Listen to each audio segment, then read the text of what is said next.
Belgian Prime Minister Alexander De Croo has submitted a complete inventory of Congolese works of art and artifacts, which potentially could be returned to the former African colony.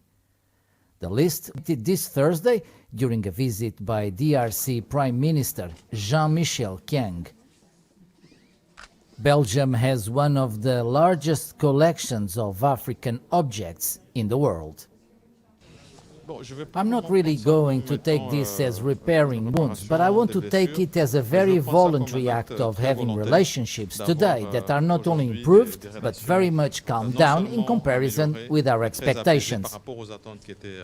The Belgian Prime Minister described the moment as a step forward in building a partnership of trust. This program of restitutions is an important element that shows the way we want to work together. It is a partnership between the two countries and a partnership of trust.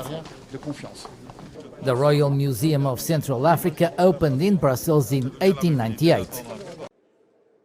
Africa's relations with other respective regions across the world came under limelight in the ongoing AU-EU summit in Brussels on Thursday.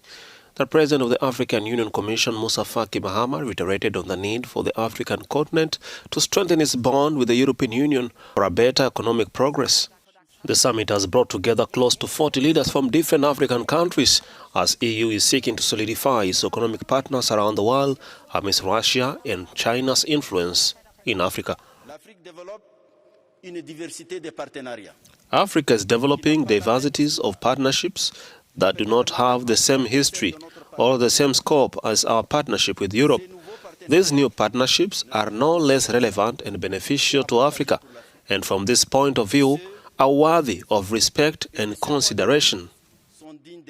The EU is aiming to convince the 40 African leaders in Brussels that Europe is their most reliable partner by fleshing out an investment initiative that aims to mobilize over $170 billion of public and private funds over the next 7 years.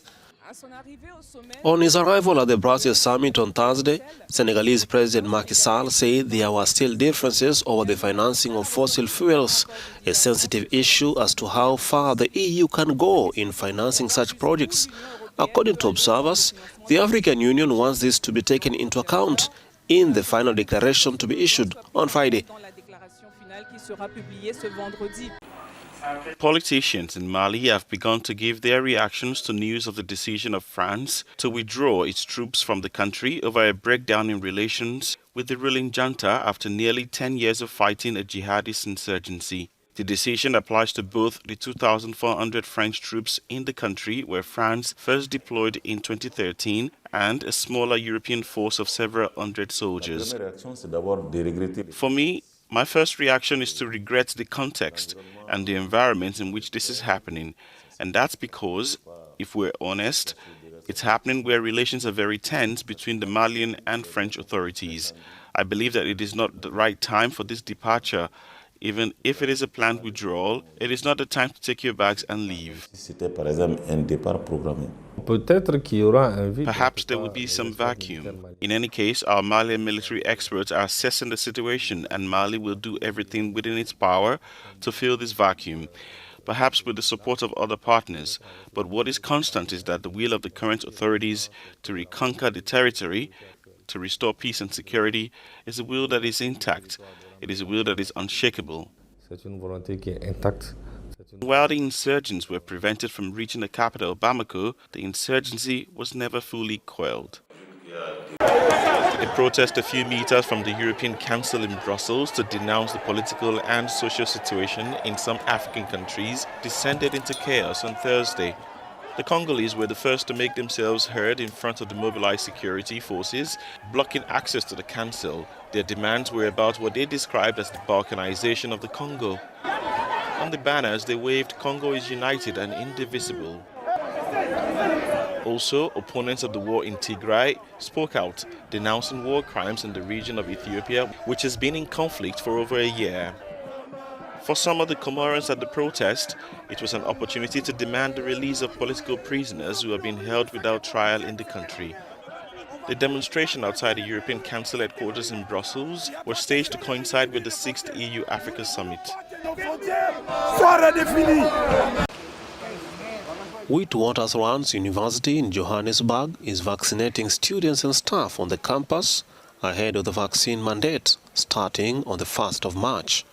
Although the university's management stresses the safety of the vaccine and the need for the vaccination mandate to secure the future of in-person learning, it has been met with hesitancy and reluctance by students.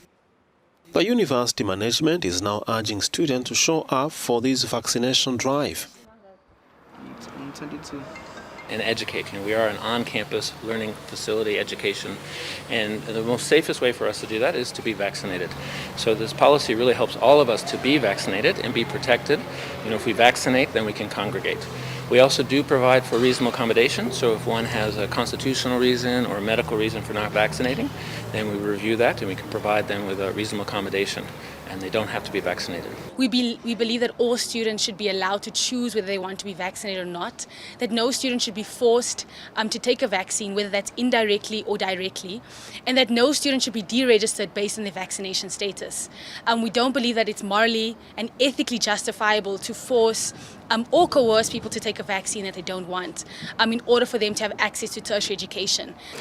Like many other African countries, South Africa is also facing vaccine hesitancy from its population. With more than 3.6 million diagnosed infections and more than 96,000 deaths, South Africa's pandemic toll is the highest on the African continent.